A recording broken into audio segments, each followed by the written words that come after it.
good afternoon Luzon, Visayas, Mindanao, Metro at Mega Manila na nakatutok ngayon sa atin dito sa 1FM. Hello sa mga kawan natin na nakatutok ngayon sa radyo, mapa-Facebook, mapa-online, 1FM.ph. Hello po sa inyo mga kawan.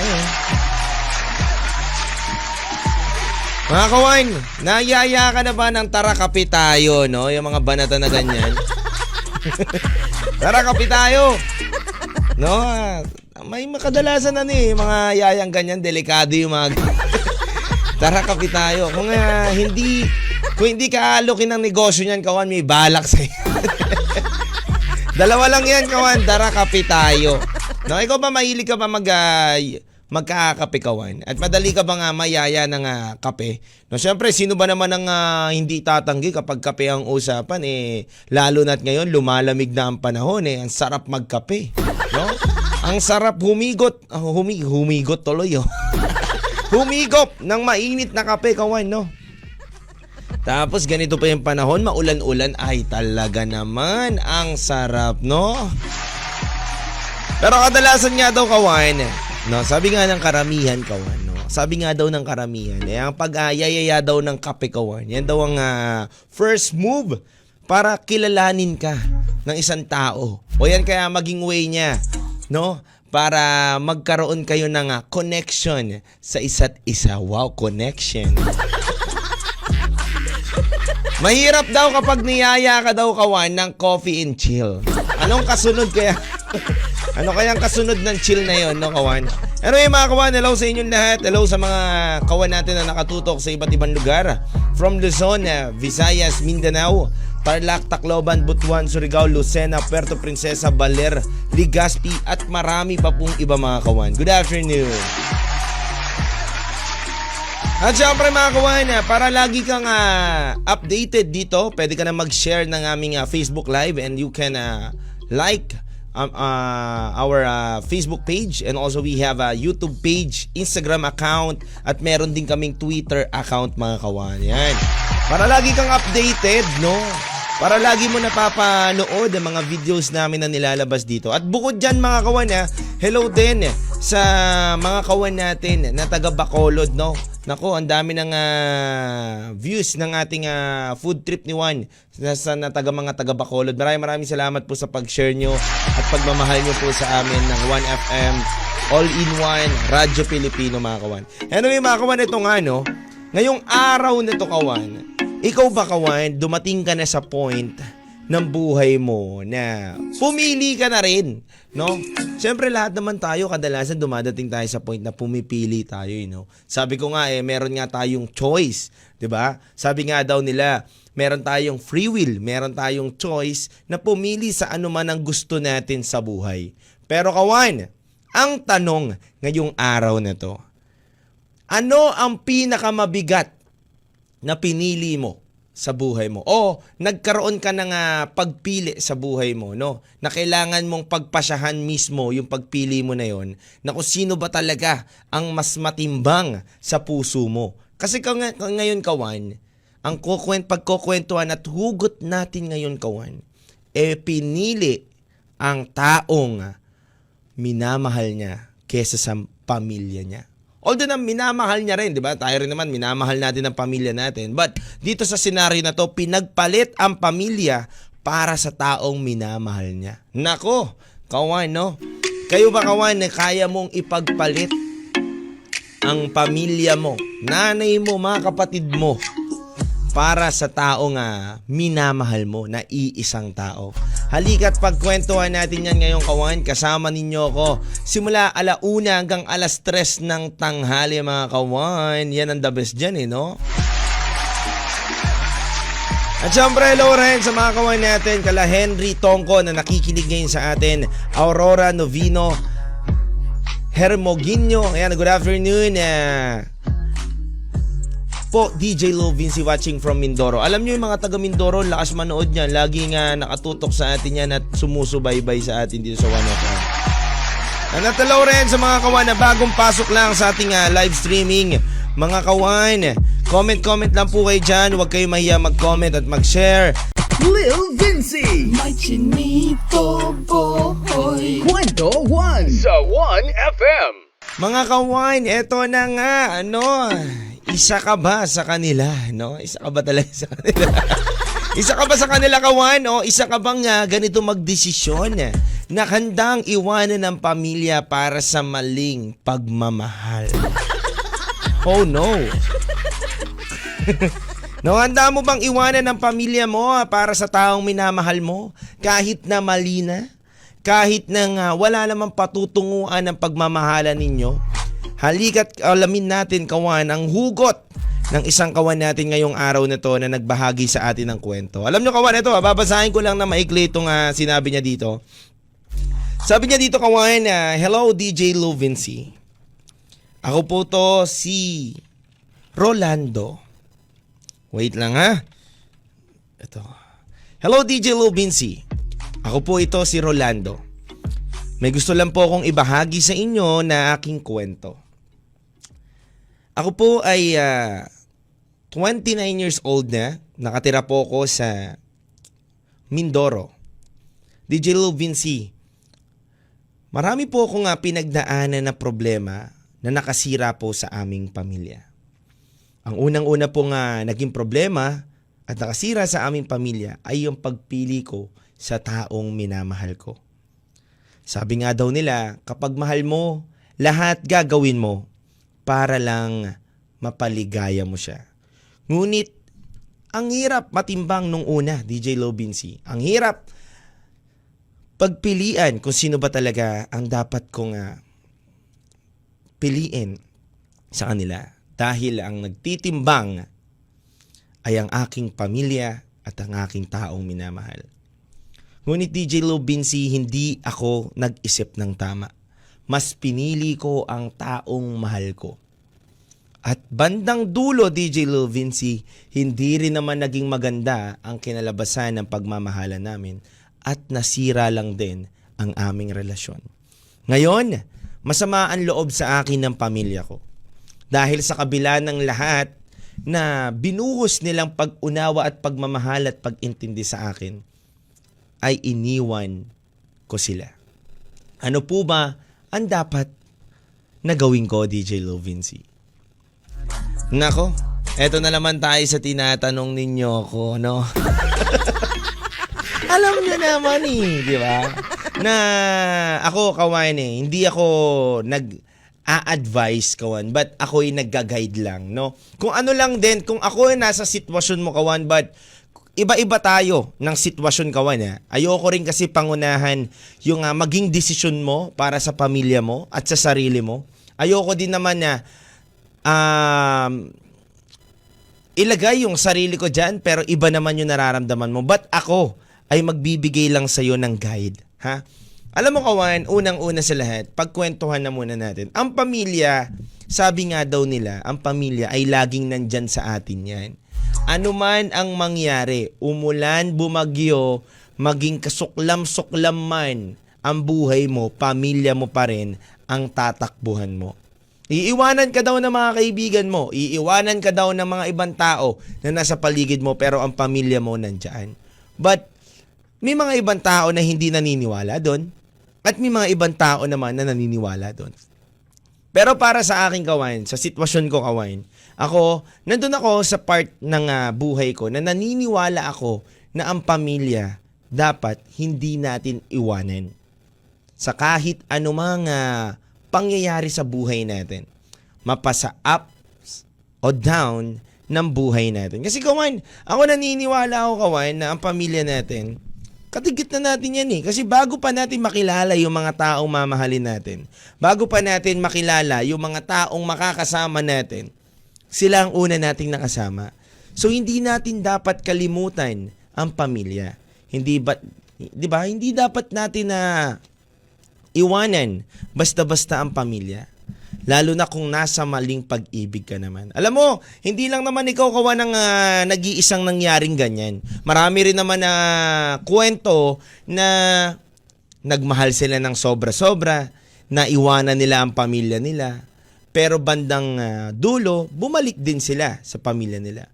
Pero para sa aking, kawan, ang masasabi ko lang sa'yo, Alam mo, sa panahon ngayon, sa pagkakataon ngayon na nawala na yung taong pinaglaban mo kesa sa pamilya mo. At kahit galit ang pamilya mo sa'yo ngayon, darating din ang panahon na mauunawaan ka nila at mapapatawad ka nila. Huwag ka rin mawalan ng hope. Baka kasi naman, Kawan, alam mong galit yung pamilya mo, baka hindi ka pa nagsosorry, Kawan, no? Baka itry mo rin silang i-approach, Kawan, no? Itry mo rin silang kausapin. Itry mo rin na ipaliwanag kung ano man yung side mo o bakit mo nagawa yung mga panahon na yun. Tingin ko naman, ang pamilya naman natin ay maiintindihan at maiintindihan tayo. At saka, based naman doon sa kwento mo, alam mo nga, na doon ka rin sa point at dumating ka rin doon sa point na naguguluhan ka kung paano mo pipiliin.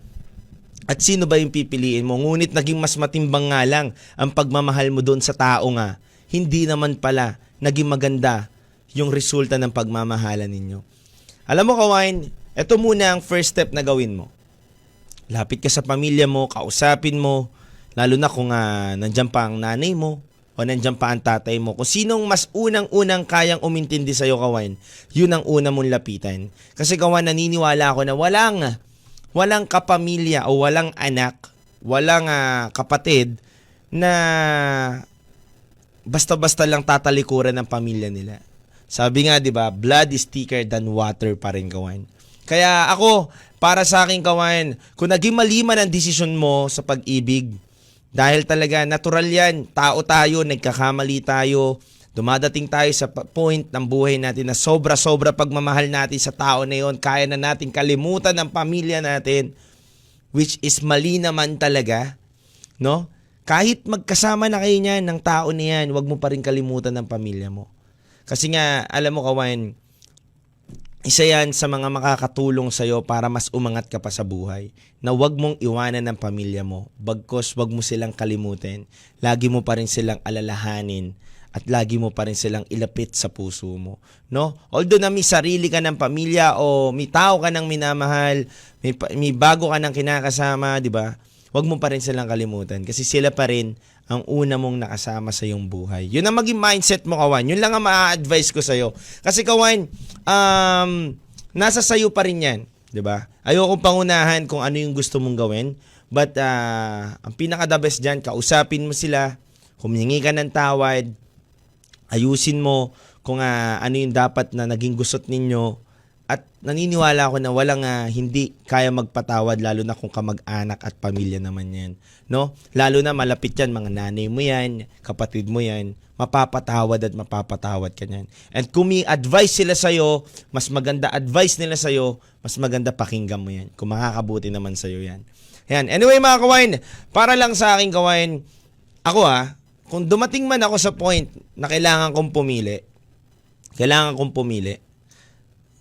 hindi naman na dapat ako dumating sa point na ganun eh. Hindi mo kailangan pumili, Kawan. Dahil parehas mo mahal yung mga tao na yan, ba't mo kailangan pumili? Diba? Ba't kailangan ka dumating sa point na pumipili ka na? Kasi kapag dumating ka na sa point na pipili ka na, may mga tao masasaktan ka kapag naiwanan mo sila. So dapat hindi mo nahayaan na dumating ka sa point na yan na kailangan mong pumili. Mas ibigay mo yung pagmamahal mo dito sa pamilya mo, ibigay mo din yung nararapat na pagmamahal dito sa iyong partner. Magkakaiba naman yan eh. Iba naman ang pagmamahal mo sa nanay mo sa partner mo. Iba naman ang pagmamahal mo sa kapatid mo sa nanay mo sa partner mo. Magkakaiba yan, Kawan. So nasa sa iyan kung paano mo i-handle yung mga tao na yan na nasa buhay mo. Diba? Anyway, mga Kawan, dire-diretso pa rin tayo sa kwentuhan natin. Hello po kala Grace Camiller na nakikinig ngayon sa atin. Kala Rosalie Superable Amantilio. Hello po, good afternoon sa inyong lahat. Hello po sa mga kawan natin na nakikinig ngayon. Lil Vinci. May chinito boy. Kwento 1 sa 1FM. Shoutout muna mga kawan. Shoutout kay Julie Ann Fortes watching here dyan sa Cavite. Hello po sa inyo. Kay paring Maximo Jerome. Hello sa iyo, paring Maximo. Yun, no? Ang aking kapatid, no? Peter Clark, Boss Pits. Ayan, no? Ang aking bossing. Nako, may atraso pa tayo dyan, no? May atraso pa ako sa'yo, Boss Pits. At hello rin kay Joyce C. Cabaldo. Hello sa'yo, Joyce C. Cabaldo. Rosalie Super Bowl Amantillo. Yan, Amantillo pala yun. At hello rin sa mga iba pang kawan natin na nanonood ngayon. Kay Acre Chalcita. Hello, Mami. Happy watching right now.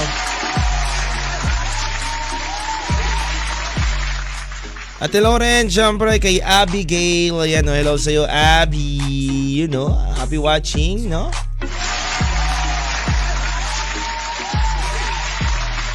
Yan mga kawan, good afternoon, no? Happy watching sa inyo lahat mga kawan. Ako ilang days na lang, Pasko na, no? Kaya nga lagi ako nakapula ngayon, no? Para naman sabi daw ng mga Chinese, no? Ng mga, swerte daw kapag naka-red ka palagi, no? Malay mo naman, swertihin na rin, no? Always naman tayong swerte kawan, no? Kumbaga, nasa sa atin naman yan kung paano natin iaano yung swerte at malas sa buhay natin. Sabi nga daw nila, ang walang swerte, kumbaga blessed ka kawan everyday, no? Kaya nga wag ka daw dapat may stress. Sabi nga kawan don't use your energy to worry, no? Don't use your energy to worry. Use your energy to create, trust, grow, and heal, no?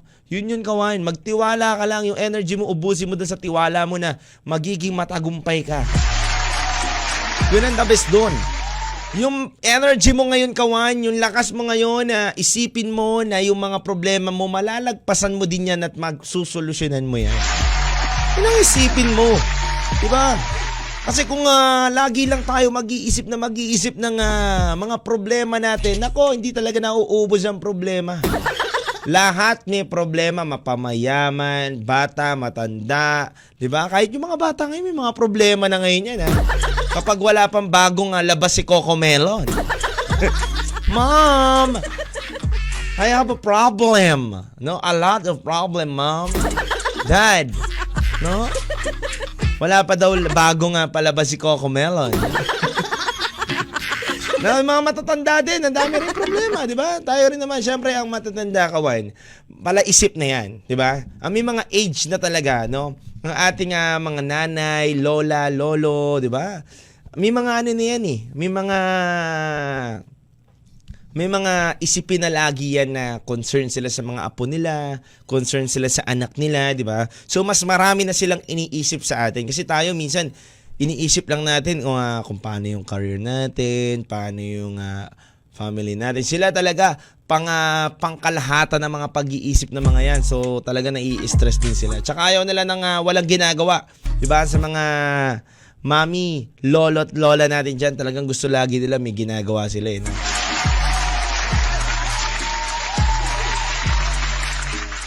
Yan, anyway mga kawain, dire-diretso lang ang ating kwentuhan at kulitan dito sa kwentuhan. At syempre, alam nyo kawain ngayong December, no? Ngayong December na nalalapit, no? Nasa November, ano pa lang kasi tayo ngayon? November, I think 11, no? November 8. 11. Excited sa bonus! Excited! Ina-advance, no? November 8 pa lang pala. Kawan, kala ko 11 na nakita ko dito, 11 eh. Yung pala 11, November 11, yung pang 11 lang yung November.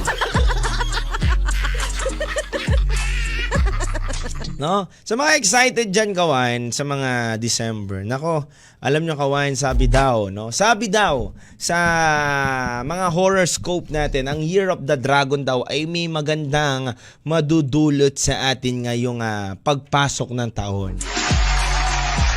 Swerte daw lahat. Kawan sabi nga daw Sabi nga ng mga yung mga nag-tarot reading, yung mga talagang nagbabasa ng mga horoscope natin, nagsasabi ng mga horoscope natin, ngayon daw 2024, huwag ka daw mawalan ng pag-asa kasi mas maswerte daw at maraming blessing na darating. No? Totoo yan, dapat talaga huwag kang mawawalan ng pag-asa kawan mapanegosyo man, mapakarir mo man, talagang darating ka talaga sa point ng buhay mo, maraming problema. Ngayong taon na to, parang mas marami ang problema ko kaysa mas magandang nangyari sa akin, but huwag mong bilangin yun kawan, mas magandang bilangin mo yung mga magaganda pa rin nangyari sa'yo dahil buhay ka pa rin naman. And you have a lot of years na pwede kang makabawi sa iyong buhay, di ba? Basta ang mahalaga dun, kawan, kahit papaano nasusolusyonan mo yung mga problema mo, nagagawan mo ng paraan yung mga problema mo, yun ang the best dun, no? Maging masaya ka pa rin. Maging masaya ka pa rin, kawan, sa araw-araw mong paggising. Yun ang the best dun, kawan. Kumbaga, wala ka dapat ikapangamba. No, hanggat buhay ka, kawan, may karapatan kang lumaban, may karapatan kang makagawa ng paraan. 'Di ba? Isipin mo, kawan, isipin mo, kawan. Sa dami-dami mong problema, bakit onti-onti nasusolusyonan mo siya onti-onti, no? Meron tayong mga problema talaga mabibigat hanggang ngayon, bit-bit pa rin natin, but yung mga ibang mga problema natin, iisipin natin, eto pinoproblema ko to, na paano? 'Di ba? Yung tanong natin lagi yan sa sarili natin na paano ko kaya magagawan to ng paraan? Paano ko kaya to masusolusyonan? Paano ko kaya to mababayaran? O paano ko kaya to mabibili? 'Di ba ganyan yung mga isip natin minsan, lagi yung paano? Yung paano na yan, kawan, hindi mo natanong yung sarili mo, yung mga paano mo na yan, bakit ngayon, isang matatapos na yung taon na to, nagagawa mo pa rin na madiskartihan o masolusyonan yung mga problema mo na yan. Kasi diba, may mga ibang pamilya na, paano tayo bukas, wala tayong pangkain. Paano kaya tayo bukas, wala tayong pambili ng ganito. Paano kaya tayo bukas, kapos ang pera natin. Paano ko kaya bukas. Pero isipin mo, kawan, no, yung mga paano mo nung mga nakaraang buwan, bakit hanggang ngayon nakakakain ka pa rin naman? Bakit hanggang ngayon nagagawan pa rin ng solusyon, di ba?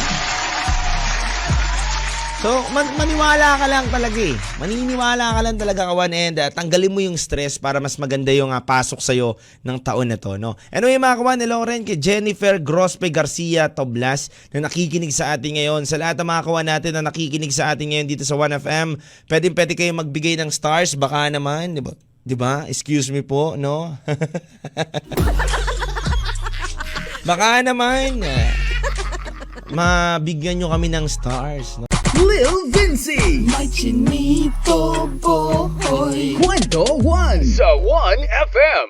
At hello rin syempre sa mga kawan natin ngayon na nakikinig rin sa Facebook Live at sa mga iba't ibang lugar na pinagtatrabahuan nila, mga kawan. Syempre sa mga kaibigan natin, babatiin ko lang ang mga kaibigan natin from Australia, sila paring Marco Celorio. Hello sa iyo, kala Kuya Vern. Hello sa inyo, happy watching right now. Happy listening. At hello rin, kala paring Mavi. Sila paring Mavi dyan sa may Qatar, Doha, Qatar. Yan, hello po sa inyong lahat, mga kawan. Hello din sa mga kaibigan ko dyan sa may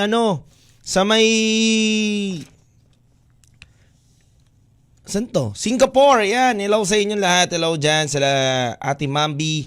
Hello po sa inyo. Keep safe always and God bless you po dyan. Anyway, mga kawan, lagi lang kayong tumutok sa Kwentuhan with Lil Vinci. At syempre, lagi nyo ako makakasama dito every 1 to 3 p.m. mga kawan. At syempre, ngayong araw na to, medyo makulimlim. Ingat-ingat po tayo sa mga kanya-kanya nating biyahe pa uwi ng kanyang-kanyang yung tahanan. At syempre sa mga nagmamaneho dyan ng mga chuper natin, mga jeepney driver, ingat-ingat din. Huwag masyado mainitin ng ulo. Parehas na 2 ulo. No, kailangan kalmado lang tayo. Huwag tayo masyadong mainitin.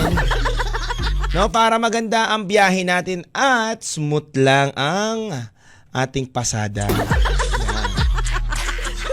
Alright, mga kawan, keep safe always and God bless you. Lagi ko lang sinasabihin sa inyo na sa bawat awitin na atin napapakinggan ay meron tayong kwento na mapaghuhugutan. At dito sa Kwentuhan with Lil Vinci, lagi lang kayong pwedeng humugot at tumugot at ihugutin mo na yan, no? Baka hindi ka pa rin nakakahugot hanggang ngayon. Nako, babad na babad. Babad na yan, kulubot na kung hindi mo pa nahuhugot hanggang ngayon, di ba? Kaya dapat ang mga saloobin nyo, mahugot nyo na yan, mga kawan. Anyway, mga kawan, God bless you. Lagi lang kayo mag-like and follow sa aming Facebook Live, Facebook page, and the YouTube page. And also, we have an Instagram account. Keep safe always, mga kawan, and God bless you. I'm Will Vinci. Dito lang yan sa 1FM. 1 lang yan. Kwentuhan na! Kasama ang iyong Chinito Boy, Lil Vinci. Araw-araw, 1:00 ng hapon, dito sa 1FM. Kwentuhan na!